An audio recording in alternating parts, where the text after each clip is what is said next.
Vous savez, notre pays est engagé dans un programme sectoriel qui est intitulé le programme d'amélioration de la qualité, de l'équité et de la transparence. Et dans ce programme, il y a le volet transparence qui renvoie à la gouvernance ouverte, transparente et inclusive. Dans ce programme aussi, il est indiqué que le ministère de l'Éducation nationale doit tirer profit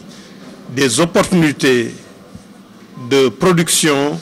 de partage et de diffusion à grande échelle des données qu'offrent les technologies de l'information et de la communication.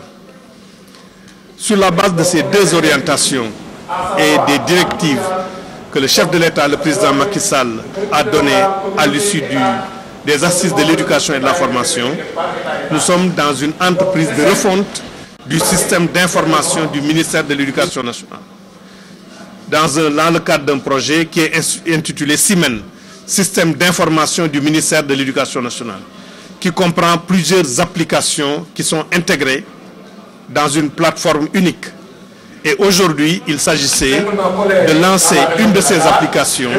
qui est intitulée Batimen, qui est l'application de programmation et de suivi des infrastructures scolaires au niveau du ministère de l'Éducation nationale, qui permettra à tous les acteurs de l'éducation nationale, à tous les décideurs, de disposer en temps réel de la situation des projets de construction d'infrastructures depuis la phase d'identification du projet jusqu'à la phase de réception et de livraison du projet ainsi que de mise en service. Cet atelier a regroupé l'équipe du SIMEN, du système d'information du ministère de l'Éducation nationale, qui a conçu l'application, a regroupé la direction des constructions scolaires qui gère les constructions au niveau central et a regroupé aussi tous les responsables de projets de construction du ministère ainsi que les coordonnateurs techniques régionaux qui sont les répondants de la direction des constructions scolaires au niveau des inspections d'académie. Donc tous les acteurs impliqués étaient présents à cet atelier et après avoir exposé l'application, je leur ai demandé de prendre des engagements sur des délais. Il est retenu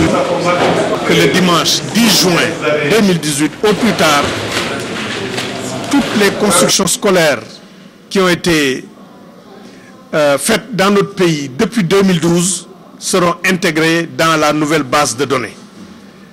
Nous avons déjà une base de données de ces constructions, mais sous un autre format. Il est retenu que ce format leur sera envoyé la semaine prochaine et collectivement, en tant qu'équipe du ministre jusqu'au niveau des CTR, nous nous sommes engagés à livrer un document qui comprend toutes les constructions scolaires le dimanche 10 juin 2018 au plus tard. Nous avons l'application cœur, j'allais dire, qui est l'application des IN, qui est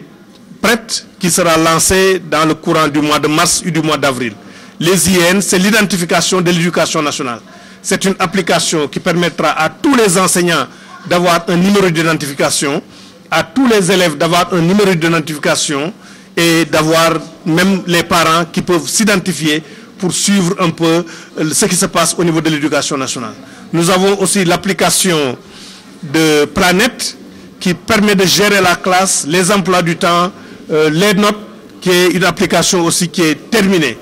qui reste à être déployée. Nous avons l'application Codeco qui permet la codification de tous les établissements scolaires sur le territoire, qui est aussi terminée. Nous avons un certain nombre d'applications aujourd'hui qui restent seulement à être déployées et qu'on organise un atelier similaire à l'application Batimen.